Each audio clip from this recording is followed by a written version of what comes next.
राधे राधे दोस्तों, सबसे पहले आप सभी का स्वागत है मेरे चैनल काव्या कजरी पर। दया दृष्टि हृदय में भाव भक्ति उपजाओ, 33वां अध्याय लिखो, कृपा दृष्टि बरसाओ। जय श्री कृष्ण।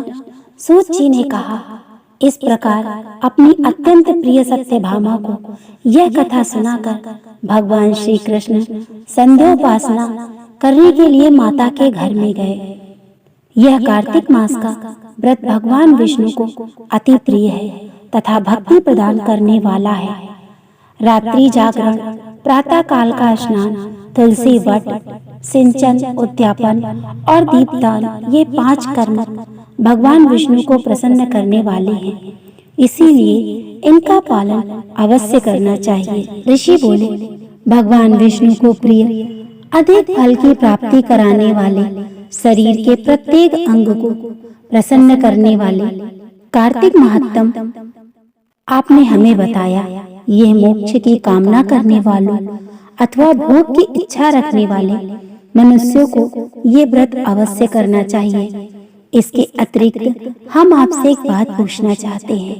यदि कार्तिक मास का व्रत करने वाला मनुष्य किसी संकट में फंस जाए, या वह किसी वन में हो, या व्रती किसी रोग से ग्रस्त हो जाए, तो उस मनुष्य को कार्तिक व्रत को किस प्रकार करना चाहिए? क्योंकि कार्तिक व्रत भगवान विष्णु को अत्यंत प्रिय है और इसे करने से मुक्ति एवं भक्ति प्राप्त होती है, इसीलिए इसे छोड़ना नहीं चाहिए। श्री सूत जी ने इसका उत्तर देते हुए कहा, यदि कार्तिक का व्रत करने वाला मनुष्य किसी संकट में फंस जाए, तो हिम्मत करके भगवान शंकर या भगवान विष्णु के मंदिर जो भी पास में हो, उसमें जाकर रात्रि जागरण करे। यदि व्रती घने वन में फंस जाए, तो फिर पीपल के वृक्ष के नीचे या तुलसी के वन में जाकर जागरण करे।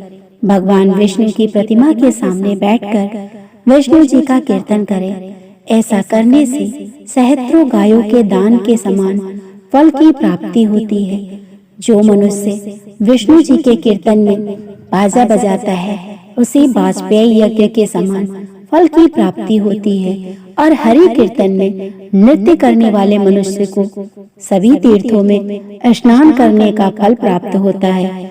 किसी संकट के समय रोगी हो जाने और जल न मिल पाने की स्थिति में केवल भगवान विष्णु के नाम मात्र से मार्जन ही कर ले। यदि उद्यापन न कर सके, तो व्रत की पूर्ति के लिए केवल ब्राह्मणों के प्रसन्न होने के कारण विष्णु जी प्रसन्न रहते हैं। यदि मनुष्य दीपदान करने में असमर्थ हो, तो दूसरे की दीप की वायु आदि से भली भांति रक्षा करे। यदि तुलसी का पौधा समीप न हो, तो वैष्णव ब्राह्मण की ही पूजा कर ले, क्योंकि भगवान विष्णु सदैव अपने भक्तों के समीप रहते हैं।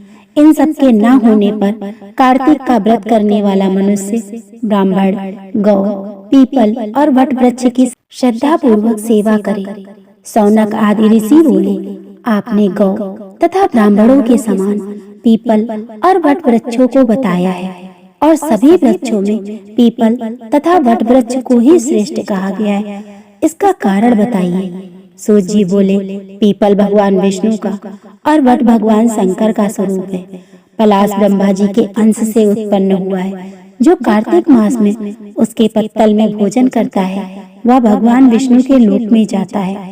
जो इन वृक्षों की पूजा, सेवा एवं दर्शन करते हैं, उनके सभी पाप नष्ट हो जाते हैं। ऋषियों ने कहा, हे प्रभु, हम लोगों के मन में एक शंका है कि ब्रह्मा, विष्णु और शंकर वृक्ष स्वरूप क्यों हुए? कृपया आप हमारी इस शंका का निवारण कीजिए। सूत जी बोले, प्राचीन काल में भगवान शिव तथा माता पार्वती विहार कर रहे थे। उस समय उनके विहार में विघ्न उपस्थित करने के उद्देश्य से अग्निदेव ब्राह्मण का रूप धारण करके वहां पहुंचे। विहार के आनंद के वशीभूत हो जाने के कारण कुपित होकर माता पार्वती ने सभी देवताओं को शाप दे दिया। माता पार्वती ने कहा, हे देवताओं, विषय सुख से कीट पतंगे तक हम विज्ञ नहीं हैं। आप लोगों ने देवता होकर भी उसमें विघ्न उपस्थित किया है, इसीलिए आप सभी वृक्ष बन जाओ। सूत जी बोले, इस प्रकार कुपित पार्वती जी के श्राप के कारण समस्त देवता वृक्ष बन गए। यही कारण है कि भगवान विष्णु पीपल और शिव जी वट वृक्ष हो गए। इसीलिए भगवान विष्णु का शनि देव के साथ योग होने के कारण केवल शनिवार को ही पीपल को छूना चाहिए, अन्य किसी भी दिन नहीं छूना चाहिए। सूत जी ने ऋषियों से कहा, प्रसंग बखान 34वें अध्याय पर दया करो भगवान। ऋषियों ने पूछा, हे सूत जी, पीपल वृक्ष की शनिवार के अलावा सप्ताह के शेष दिनों में पूजा क्यों नहीं की जाती है? सूत जी बोले, हे ऋषियों, समुद्र मंथन करने से देवताओं को जो रत्न प्राप्त हुए, उनमें से देवताओं ने लक्ष्मी और कौस्तुभ मणि भगवान विष्णु को समर्पित कर दी थी। जब भगवान विष्णु लक्ष्मी जी से विवाह करने के लिए तैयार हुए तो लक्ष्मी जी बोली, हे प्रभु, जब तक मेरी बड़ी बहन का विवाह नहीं हो जाता तब तक मैं छोटी बहन आपसे किस प्रकार विवाह कर सकती हूँ।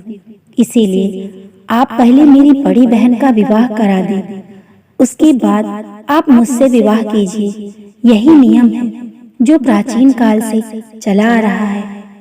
सूत जी ने कहा, लक्ष्मी जी के मुख से ऐसे वचन सुनकर भगवान विष्णु ने लक्ष्मी जी की बड़ी बहन का विवाह उद्दालक ऋषि के साथ संपन्न करा दिया। लक्ष्मी जी की बड़ी बहन अलक्ष्मी जी बड़ी कुरूप थी। उसका मुख बड़ा, दांत चमकते हुए, उसकी देह वृद्धा की भांति, नेत्र बड़े बड़े और बाल रूखे थे। भगवान विष्णु द्वारा आग्रह किए जाने पर ऋषि उद्दालक उससे विवाह करके उसे वेद मंत्रों की ध्वनि से गुंजाते हुए अपने आश्रम ले आए। वेद धुन से गुंजित हवन के पवित्र धुएं से सुगंधित उस ऋषि के सुंदर आश्रम को देखकर अलक्ष्मी को बहुत दुख हुआ। वह महर्षि उद्दालक से बोली, चूंकि इस आश्रम में वेद ध्वनि गूंज रही है, इसीलिए यह स्थान मेरे रहने योग्य नहीं है, इसीलिए आप मुझे यहाँ से अन्यत्र ले चलिए। उसकी बात सुनकर महर्षि उद्दालक बोले, तुम यहाँ क्यों नहीं रह सकती, और तुम्हारे रहने योग्य अन्य कौन सा स्थान है वो भी मुझे बताओ।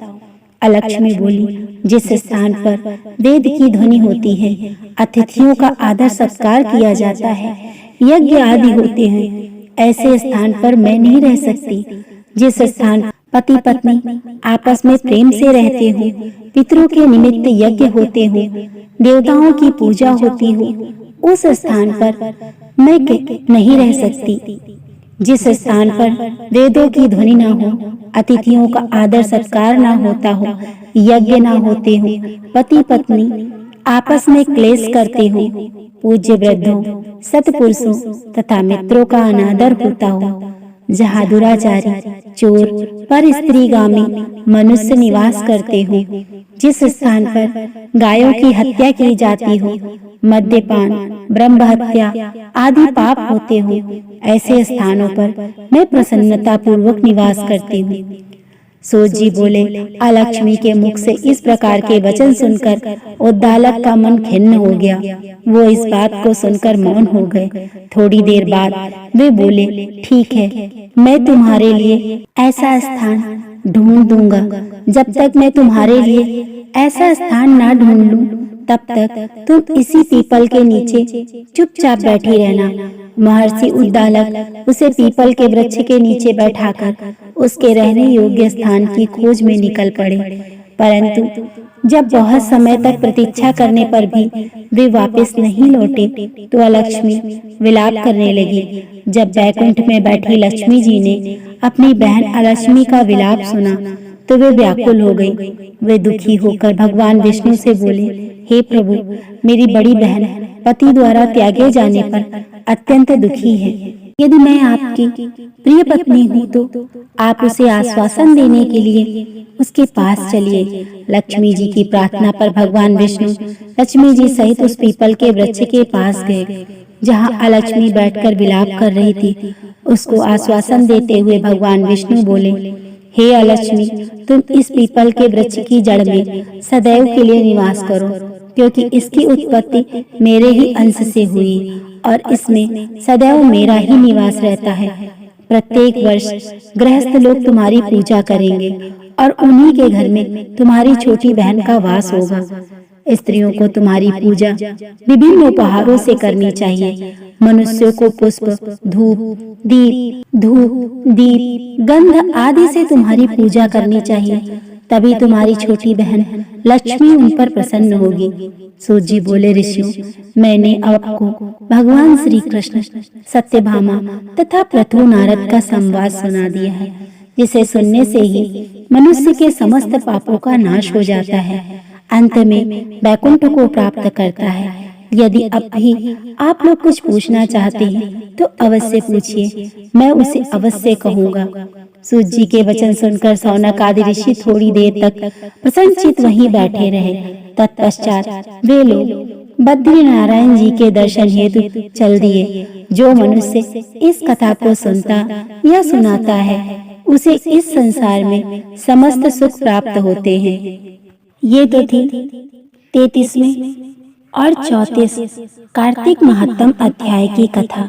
अगर आपको ये कथाएं पसंद आ रही हैं, ऐसे ही और वीडियो देखने के लिए मेरे चैनल को सब्सक्राइब करें, वीडियो को लाइक करें, कमेंट करें। राधे राधे दोस्तों।